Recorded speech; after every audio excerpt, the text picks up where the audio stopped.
আজকে বিশ্ব হার্ট দিবস।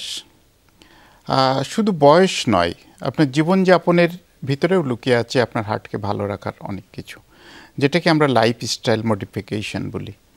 বয়সের সাথে সাথে হার্টের ঝুঁকি বাড়ে, কিন্তু আপনি যদি লাইফস্টাইলটা মেনটেন করতে পারেন, ধরেন নিয়মিত হাঁটা বা এক্সারসাইজ করা, সেটা 30 মিনিটস হতে পারে, 45 মিনিটস হতে পারে, 45 মিনিটস থেকে 60 মিনিটস হলে আরও ভালো।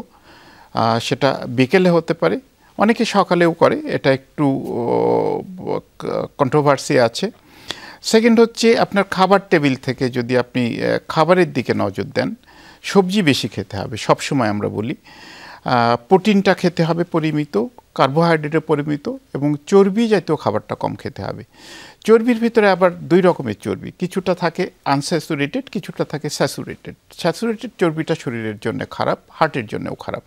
স্যাচুরেটেড চর্বি কাদের থাকে? সাধারণত প্রাণী যাদের যত বেশি পা থাকে তাদের স্যাচুরেটেড চর্বি তত বেশি। যেমন মাছের পা থাকে না, মাছের চর্বি রিলেটিভলি ভালো, সামুদ্রিক মাছের চর্বি ভালো, মুরগির মাংস কিছুটা ভালো, কিন্তু ছাগল এবং মাংস খারাপ, ছাগলের মাংস এবং গরুর মাংস অবশ্যই খারাপ, এবং চিংড়ি মাছের যে চর্বি থাকে সেটা আরও খারাপ। সেকেন্ড হচ্ছে শাকসবজি। অনেকে বলে যে শাকসবজি যত খাবেন এটা আপনার স্বাস্থ্যের জন্য খুব ভালো।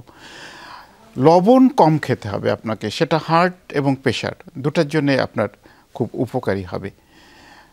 প্রতিদিন খাবারের সাথে যে কিছু ফলের সাথে অনেক পটাশিয়াম থাকে, অনেক নিউট্রিয়েন্ট থাকে, সেগুলো কিন্তু হার্টের জন্য ভালো, প্রেশারের জন্যও ভালো।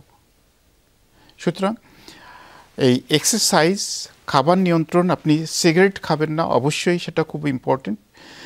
সময় মতো ঘুমানো এবং ঘুমের পরিমাণ যেটাকে বলি 6 থেকে 7 ঘন্টা, 7 ঘন্টা থেকে 8 ঘন্টা, এটা খুবই জরুরি। সাইলেন্ট স্লিপ যেটাকে বলি, শরীরের জন্য খুবই জরুরি, আপনার প্রেশার কন্ট্রোলের জন্য এটা জরুরি।